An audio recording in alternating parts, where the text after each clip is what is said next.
El día de hoy conversamos con Cristian Fraser, profesor e investigador de la Facultad de Ciencias Sociales y Económicas de la Universidad del Valle, sobre un tema que está en el centro del debate económico nacional: la velocidad con la que el Banco de la República está bajando la tasa de interés de política monetaria. En este capítulo analizaremos el panorama actual de la economía colombiana, las decisiones que ha venido tomando el Banco Central, los debates que han generado esas decisiones y las diferencias de criterio dentro de la junta directiva. Puede sonar, a primera vista, como un asunto muy técnico, propio de economistas, pero la verdad es que estas decisiones, que se toman en Bogotá a puerta cerrada, tienen un impacto directo en nuestra vida diaria, mucho más del que imaginamos. Este episodio es una colaboración entre Investiga con ISA y Ruptura Concreta, en una edición especial en la que nos acompaña uno de sus integrantes. Buenos días, buenas tardes y buenas noches a todos los que estén viendo nuestra entrevista de hoy. Hoy estamos con un excelente invitado, un súper invitado a Investiga con ISA. Es nada más y nada menos que Cristian Fraser, profesor de Economía de la Universidad del Valle y de la Facultad de Ciencias Sociales y Económicas. Entonces, él es un reconocido investigador y trabaja mucho el tema de política monetaria. ¿Cómo estás, Cristian, el día de hoy? Muy bien, Isa, gracias por la invitación a conversar un ratico. Bueno, y vamos a estar hablando de un tema que ha sido de mucho debate últimamente, que es el tema de la velocidad con la cual se está bajando la tasa de interés de política monetaria del Banco de la República. Entonces, la dinámica será la siguiente. Yo te pregunto algunas cosas y tú nos respondes. ¿Qué tal? Bien, yo ¿Preparado? tengo aquí algunas cifras para compartir contigo y con tu audiencia. Súper bien. Entonces vamos con la primera. ¿Cómo evalúas el contexto económico de Colombia en 2025 y qué opinas de las decisiones que ha tomado el Banco de la República sobre la tasa de interés? Yo diría, Isa, que el contexto económico para 2025 es relativamente bueno. Okay. La tasa de desempleo de julio de este año marcó 8.6%, que es más baja que la que marcó para el mismo mes un año atrás, cuando fue el 10.3%. Asimismo, la inflación anual en julio registró 4.9%, mientras que para el mismo periodo fue el 6.86% el año pasado. Y además ha ocurrido en los últimos, después de la pandemia, algo importante, y es un cambio en el perfil de la inflación. Después de la pandemia, cuando la inflación se nos fue por al 13%, era una inflación con un fuerte componente de inflación en alimentos que golpea fundamentalmente a los estratos 1 y 2 y a la población vulnerable y pobre. Claro. Entonces, cuando uno cogía el agregado de la inflación, se da cuenta que la inflación para pobres era más alta que para no pobres. Eso ha venido cambiando y hoy la inflación para vulnerables y pobres es más baja que la inflación para ricos o clase media, de manera que ese es algo resultado que vale la pena también mencionar. Yo además agregaría un dato que me impresiona, y es con cifras a febrero de este año, si uno toma la mediana del ingreso real de los asalariados, se da cuenta que creció un 7% entre el 2024 y 2025. Y si la tomamos para los no asalariados, creció un 6.5%. Ingresos reales en la mediana. Ahora, si uno le pone como inspecciona un poco más qué está jalonando este resultado, se encuentra con un dato muy alentador, y es que son básicamente trabajadores sin educación superior. Los ingresos reales de los trabajadores sin educación superior crecieron entre 2024 y 2025 a un 17%. Y esto básicamente está explicado por la política salarial del gobierno de incrementos en el salario mínimo. Los trabajadores sin educación superior son los que fundamentalmente están más indexados al salario mínimo.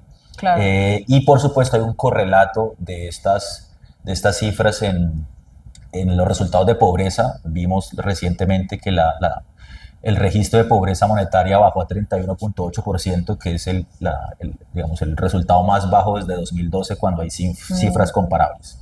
Ahora, si uno va a pensar los desafíos y retos que tenemos, sin duda alguna aparecen problemas en el comportamiento de la inversión privada.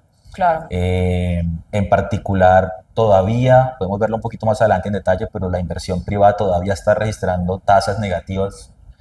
Y si uno mira en detalle dentro de la inversión privada, lo que sigue siendo más problemático en términos de su crecimiento es la construcción, que todavía exhibe tasas negativas de crecimiento. Claro, el sector de la construcción ha estado desacelerado. Y déjame decir que también es cierto que en el frente fiscal hay desafíos. Por supuesto. Hay una proyección de un déficit fiscal del 7% para final de año.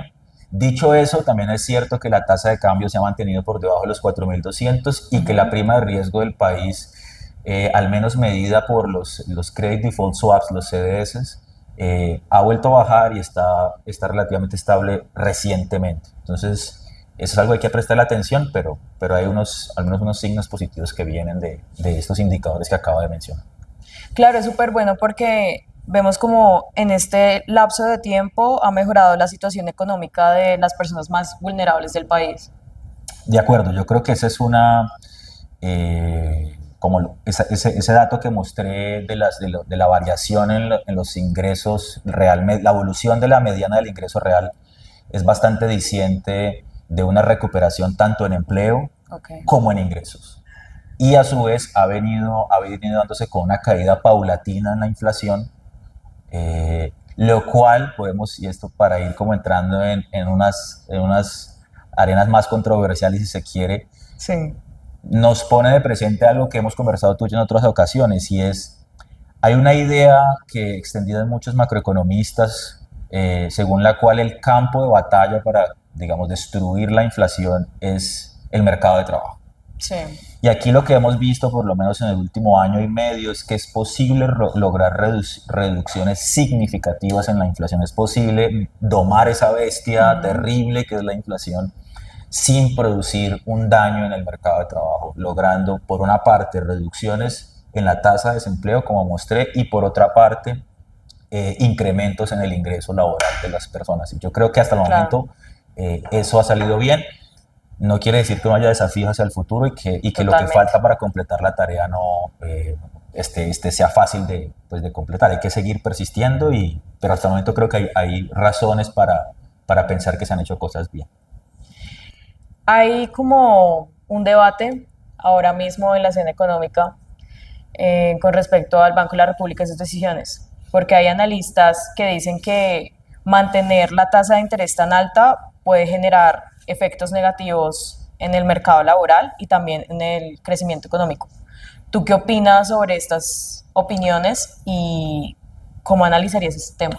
Bien, antes de entrar en modo crítico, digamos algo, y es que ha habido dos momentos, ¿no? Cuando estábamos recién salidos de la pandemia, que hubo este aumento tan fuerte en la inflación, sí, también hubo una discusión similar entre el ritmo al que subíamos la tasa de interés.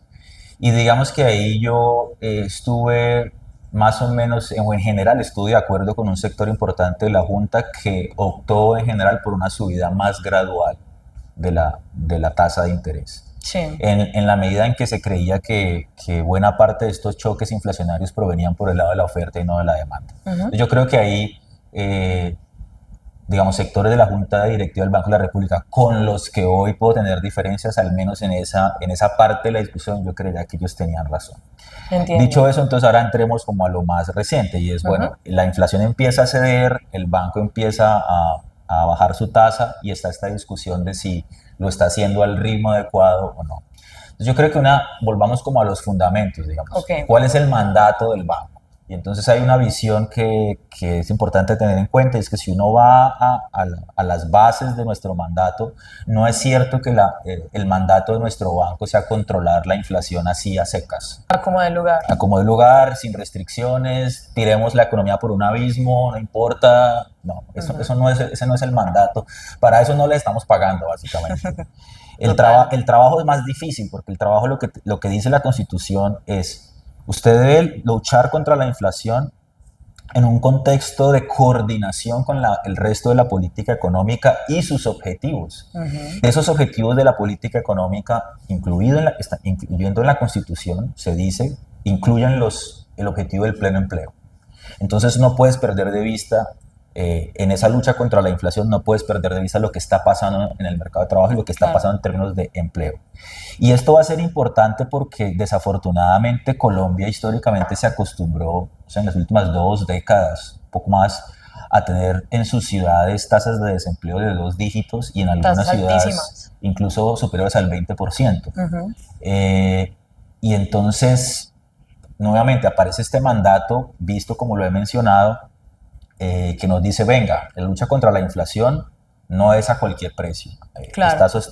Es teniendo en cuenta que debe estar en concordancia con esos otros objetivos de la política económica, en particular el del pleno empleo. Bueno, dicho eso, entonces, entremos un poco más en materia de lo que acaba de ocurrir. Si uno revisa la decisión de julio, la última reunión de la Junta Directiva, básicamente la mayoría, 4-3, decide dejar la tasa inalterada en 9.25. Ahora, yo creo que hay razones para pensar que es una decisión equivocada. Obviamente aquí nadie tiene, digamos, la verdad absoluta, pero yo quisiera ofrecer un par de argumentos para intentar persuadir a las personas que nos ven de por qué creo que había un espacio para reducir ligeramente la tasa. Okay. El primero es el comportamiento de la inversión privada, ¿no? Recuerden que la inversión privada es importante. En la medida en que haya más inversión, podemos tener más empleo. Claro. Y vuelvo a insistir en que es parte de nuestro objetivo lograr el pleno empleo. Entonces, en el primer semestre de 2025 la inversión privada se contrajo ligeramente, 0.1%. Pero si yo miro más en detalle ese dato, me encuentro con una cosa que sí es más preocupante, y es el pobre desempeño del sector de la construcción. En ese mismo primer semestre de 2025, el sector de la construcción tuvo una caída del 8%, 8.6% para ser precisos. Y hay que recordar que ese sector de la construcción es un sector particularmente sensible a las decisiones que toma la Junta Directiva del Banco de la República, en la medida que es un sector que depende bastante de las oscilaciones en la tasa de interés. Okay. La razón para las personas que nos ven y de pronto no tienen mucho entrenamiento en economía es que la tasa de interés se comporta como un costo de producción para, digamos, las empresas constructoras. Cuando usted va a decidir hacer un proyecto de estos, va a evaluar, bueno, cuál es el costo de construirlo y cuánto es el costo del crédito para emprender ese proyecto. Y por supuesto, para las familias que quieran adquirir una vivienda con un préstamo, pues definitivamente la tasa de interés encarece el costo de ese préstamo. Claro, es un factor muy importante. Entonces es un factor muy importante, de manera que el Banco de la República no puede, digamos, usar la política del avestruz y decir eso no es conmigo, lo que está pasando con la construcción tiene que ver con otras cosas, pero no es mi responsabilidad. Yo creo que hay una responsabilidad directa. Entonces es un primer punto en el que yo creo que el banco debe, de nuevo, a la luz del mandato de coordinación con otros sectores, debe tener eso en cuenta.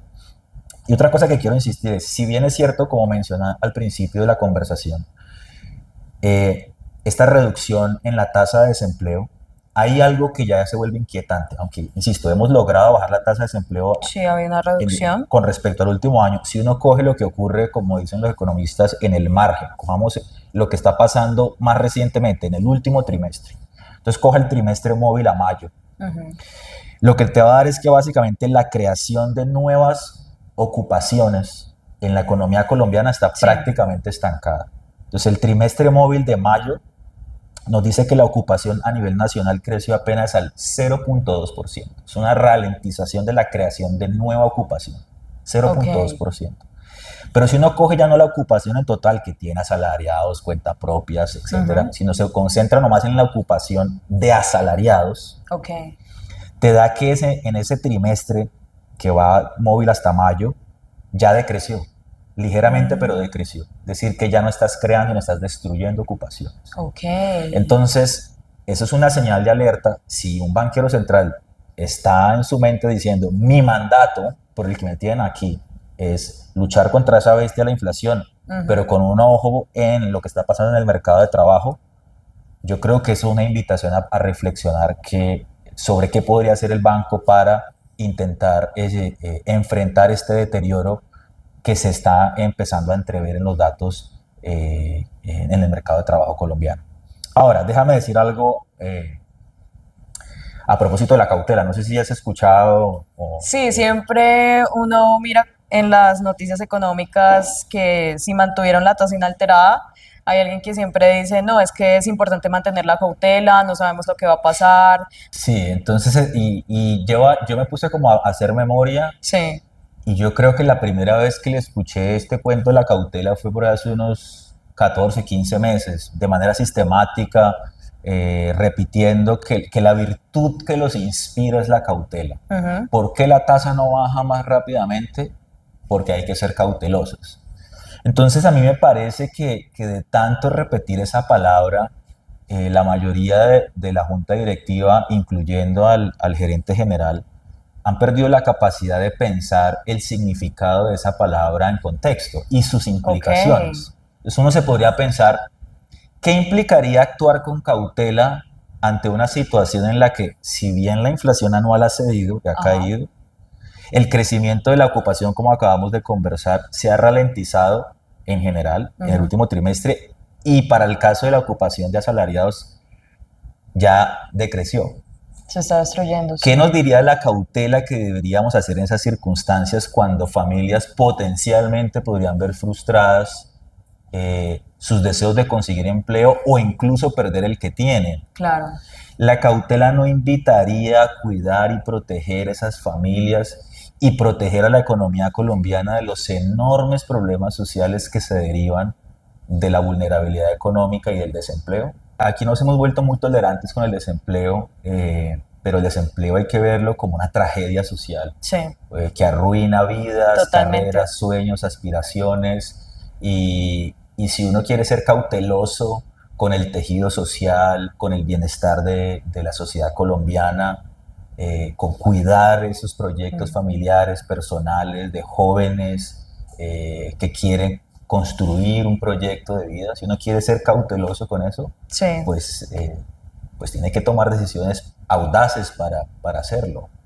De claro, manera de que acuerdo. yo insisto, cautela para quiénes o para qué, ¿En qué ¿no? ¿En sentido qué también? sentido? Porque Sí. se sigue repitiendo, de tanto repetirlo vuelven vacías las palabras y se pierde como el significado en contexto. Un tema que está surgiendo mucho últimamente es el de la situación delicada de las finanzas públicas. ¿Tú cómo ves este elemento en la discusión? ¿Cómo juega dentro de todo ese marco? Es una estupenda pregunta que creo que va a estar como en el debate de política monetaria y en los debates en general de política pública colombiana en los meses y años venideros. Yo diría que la preocupación por el tema fiscal dentro de la mayoría de la junta directiva del banco no es nuevo.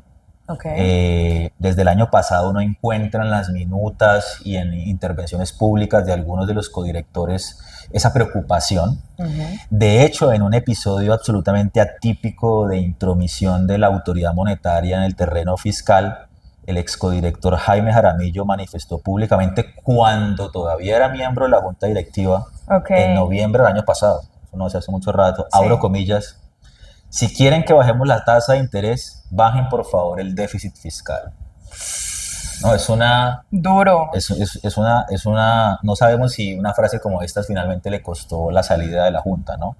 Pero la crudeza de esta intervención me parece a mí que es reflejo de un hecho más profundo todavía, y es ujú, la estrecha relación que existe entre la política monetaria y la política fiscal. A veces queremos claro, pensar que, dado que el banco es independiente, es como si fueran mundos completamente separados, cuando en la práctica esas dos políticas están están supremamente supremamente ligadas. ligadas. Y en la medida en que están ligadas, pero están decididas o lideradas por autoridades distintas, es normal que hayan tensiones. Ujú, ¿Sí? Y esas totalmente. tensiones, es natural que surjan esas tensiones.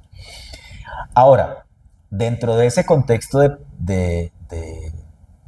que hemos mencionado, pensemos un poco esta coyuntura dentro de un marco donde estas tensiones han aflorado. Ok, Por una parte, porque tenemos un presidente que ha hecho explícitas sus críticas al de manera banco. abierta y de forma muy dura, quizás, Por al Twitter banco. ahí siempre los funa. Pero por otra parte tienes tú también esta intervención es que menciona incluso el banco entrando en un terreno fiscal, Sí, y entonces hay unas tensiones ahí. Yo creo que no hay que asustarse por eso, pero hay que entenderlas, que hay una tensión ahí. sí, Ahora, como mi especialidad es la política monetaria, quisiera concentrarme un poco más en lo que yo creo son los desafíos para el banco. Yo creo que el banco no ha incorporado, la mayoría de la junta directiva del Banco de la República no ha incorporado en su razonamiento para tomar decisiones sobre política monetaria los posibles impactos que tiene sobre el déficit fiscal y sobre la inflación misma el hecho de mantener una tasa de interés alta. Okay. Entonces, pongamos un ejemplo hipotético, no necesariamente lo que está pasando, pero es para motivar la conversación. Imaginémonos un contexto de un alto déficit, de un gobierno que tenga muchas dificultades para aumentar el recaudo. En ese caso, y con presiones inflacionarias. En ese caso, el Banco Central reacciona subiendo su tasa de interés nominal, pero eso produce un efecto, y es que encarece el servicio de la deuda de ese gobierno, que ante las dificultades para incrementar el recaudo, lo que va a hacer es emitir más deuda para poder financiar sus gastos. Al emitir más deuda, genera más inflación, y lleva al banco a volver a subir la tasa de interés, lo cual genera otro ciclo en el cual el gobierno se ve obligado a emitir más deuda y así sucesivamente. Al final terminas atrapado en una espiral de mayor deuda, mayores tasas de interés y mayor inflación. Y al final eso se tendrá que corregir vía una recesión. En mi opinión, el desafío que estábamos teniendo aquí, en esta tensión que estoy describiendo, es que terminemos en el peor resultado de todos, y es que la tensión se resuelva por la vía de una descoordinación total entre las dos autoridades y terminemos en un escenario similar a este hipotético que acabo de describir. Yo creo que es necesario de ambas partes, de ambas autoridades, la fiscal y la monetaria, unos esfuerzos para aumentar la coordinación. En lo que respecta a la política monetaria, creo que convendría hacia el futuro que cuando el banco y sus líderes expresen o manifiesten sus preocupaciones por el déficit fiscal, lo hagan no solamente en términos de lo que el gobierno debe hacer para reducir su gasto, porque todos sabemos que reducir el gasto ya es de por sí una apuesta política. En economía política se llama la austeridad. La austeridad es un programa político, y hay gente que está en contra de eso y hay gente que está a favor de eso. Pero cuando el banco, en otras palabras, pues no lo dice explícitamente así, pero cuando dice controlar los gastos, reducir gastos, en últimas, pues está empezando a acercarse a una visión política del mundo. Y por otra parte, creo yo que el banco podría entonces minimizar esas interpretaciones y también pone presión sobre el Congreso y dice, debe viabilizarse la aprobación de nuevos tributos que ayuden a compensar, es decir, que el banco exprese preocupaciones para corregir o que intente crear compromisos para corregir este déficit tanto por la vía del gasto como por la vía del ingreso.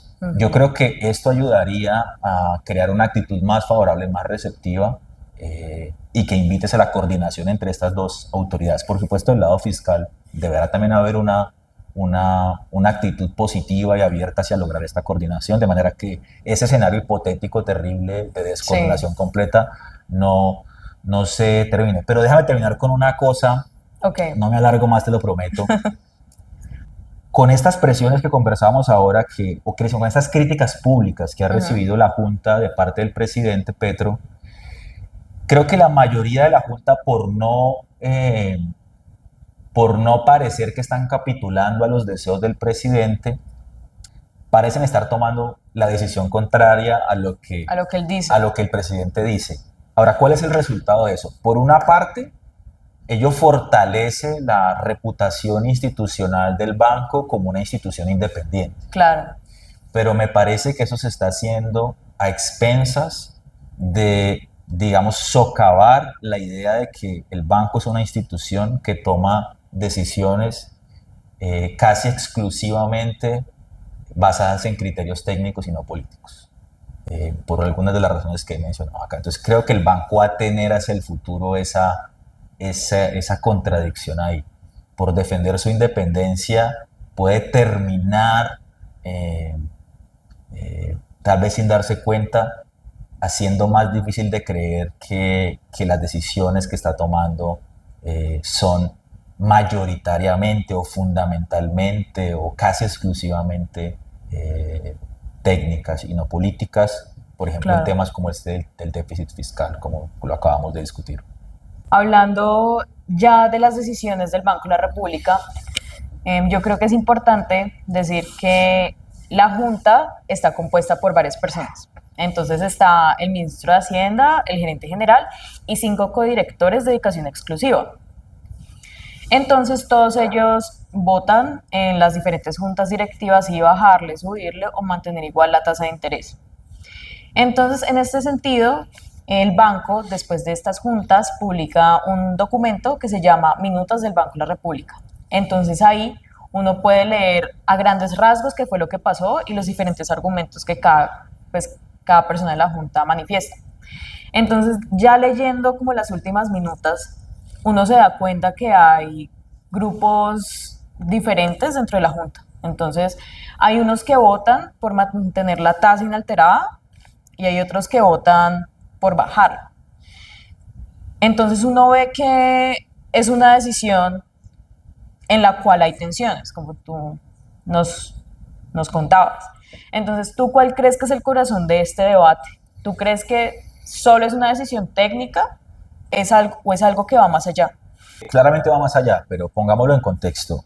Cuando digo político, y para aclararlo, no estoy diciendo que se trate de política electoral, Claro, de que se trate de que van a salir a buscar votos, o que los vamos a ver lanzándose a una gobernación. claro. No creo que sea eso. Es política en el sentido de que hay una visión Ujú. cargada de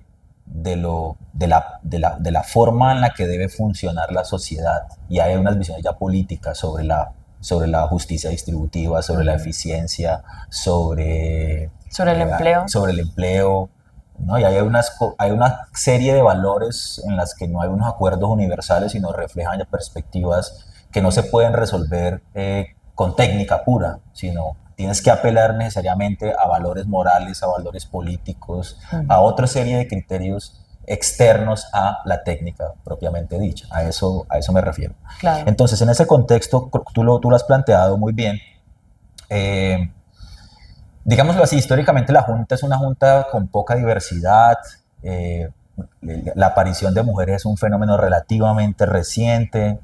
Es una junta dominada fundamentalmente por egresados de universidades, históricamente hablando, Sí. egresados de universidades privadas, De Bogotá. bogotanas y de élite bogotanas. Y de repente, pues, aparece en escena un presidente con una orientación ideológica también distinta y la posibilidad de nombrar banqueros centrales distintos. Y yo creo que sí, no es la primera vez, obviamente, que están ocurriendo diferencias y desacuerdos en la Junta, pero si lee las últimas minutas, sí es claramente una situación en la que están floreciendo unos debates muy interesantes y muy particulares en los que ya no solamente es una diferencia en que tú quieres 50 y yo quiero 25, sino detrás de eso hay marcos teóricos y argumentos conceptuales y empíricos profundamente distintos. Claro. ¿Sí? Totalmente. Y entonces creo yo que la llegada de los dos nuevos miembros de la junta directiva que nombró el presidente Petro a comienzo de año han incidido mucho en eso. Se trata de dos economistas, una mujer y un hombre, con trayectorias profesionales e intelectuales muy distintas. Sus formaciones doctorales, por ejemplo, no vienen en universidades americanas.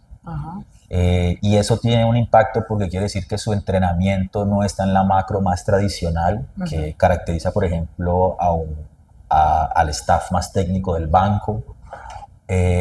Por otra parte, en su entrenamiento, y además tiene unas preocupaciones intelectuales que van más allá de la macroeconomía, ¿no? Entonces, sí, esto ha hecho que sus reflexiones también estén alimentadas por otras preocupaciones de otros sectores y de otras partes de la economía distintas a lo estrictamente macroeconómico. Eso creo que está detrás de esas tensiones más recientes. También yo agregaría que sus trayectorias más personales y profesionales son distintas. Se trata fundamentalmente de dos profesores universitarios que no vienen del mundo técnico del propio Banco de la República, Claro. ni de bancos privados, ni vienen de una trayectoria en los tanques de pensamiento del establecimiento, ni vienen, digamos, de los gremios económicos tampoco. Entonces también hay una, como dirían los sociólogos, hay un proceso de socialización diferente. Claro. Hay otras perspectivas.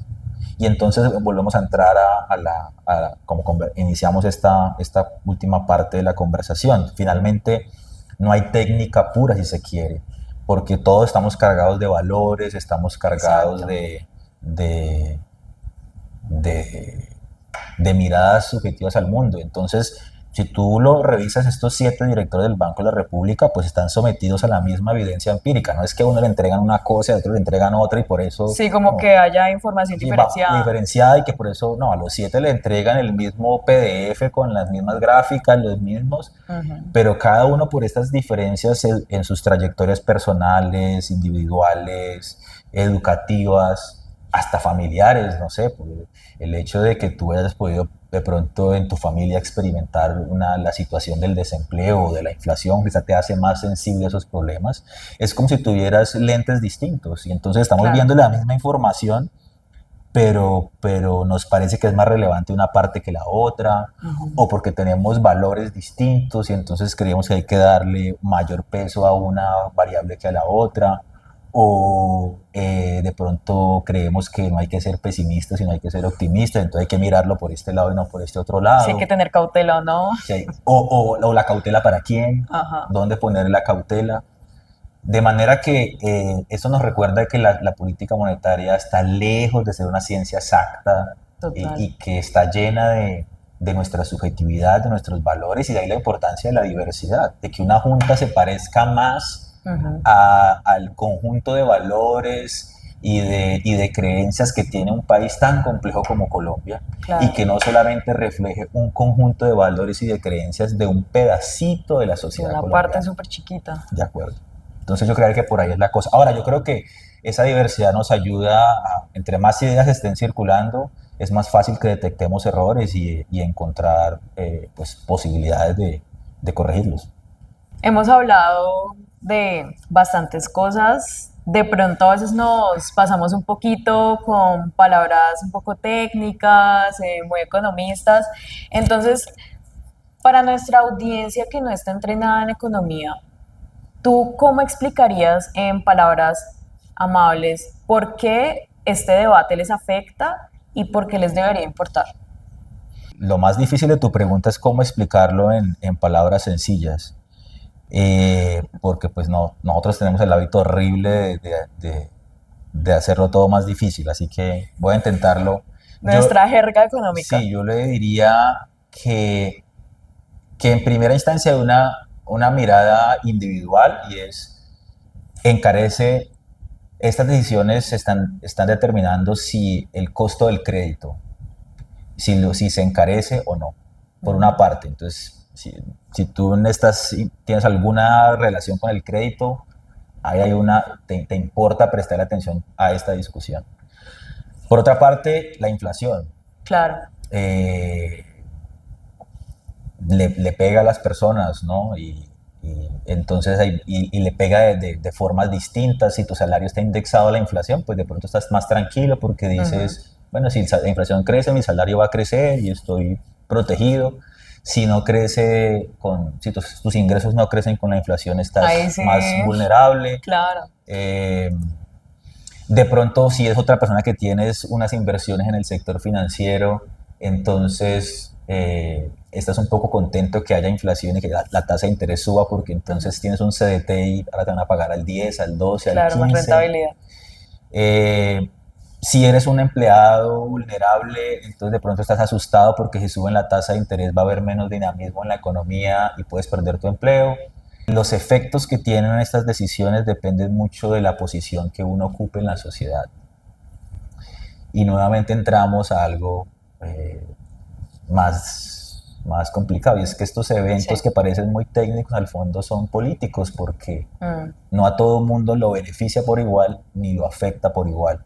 Entonces la mejor forma, en mi opinión, es decirle: usted, ciudadano, vea esto de una perspectiva democrática, piense las decisiones que está tomando este grupo de 7 personas que usted no eligió, pero que las decisiones que están tomando son importantes para su vida en dimensiones como las que acabamos de mencionar, y que es bueno que se mantenga informado para que usted, desde la posición que usted tiene, ya sea deudor, acreedor, asalariado, prestamista, ahorrador de activos financieros, vea si le favorece o no le favorece. Porque hay ganadores y perdedores, como en toda política económica. Entonces, no creo yo que hay que tener en cuenta esa distribución, y por eso la importancia de que en un debate democrático haya muchas miradas y muchas preocupaciones, mucha gente levantando la mano diciendo, pero aquí voy a perder yo o aquí voy a ganar yo. Eso es lo que yo podría decirles, como esto no es una ciencia exacta, y debemos procurar una mayor deliberación democrática entre todas y todos, a ver qué sale de ahí. Bueno, hoy hemos aprendido muchísimo sobre política monetaria, hemos aprendido los contrastes de lo que vemos, porque podemos ver que ciertas personas dicen, no, la decisión estuvo bien porque hay que tener cautela, pero también vemos que la decisión no necesariamente tiene que estar bien por la cautela, porque detrás de la cautela pueden haber muchas cosas. También aprendimos que la política monetaria tiene muchísimos impactos y que impacta de diferente manera dependiendo de tu posición en la sociedad. Entonces, muchísimas gracias, Cristian, por esta genial conversación. No sé qué más tengas para contarnos. No, muchas gracias a ti por la invitación, y encantado de compartir contigo y con tu audiencia estos temas que a veces parecen como tan arcanos, como tan eh, lejanos de la realidad del día a día, pero que, como hemos conversado, son de suma importancia, y ojalá las personas que lo vean disfruten tanto esta charla como yo. Súper bien. Entonces, muchas gracias por quedarte hasta el final. Esto fue Investiga con Isa con Cristian. Fraser. Ah.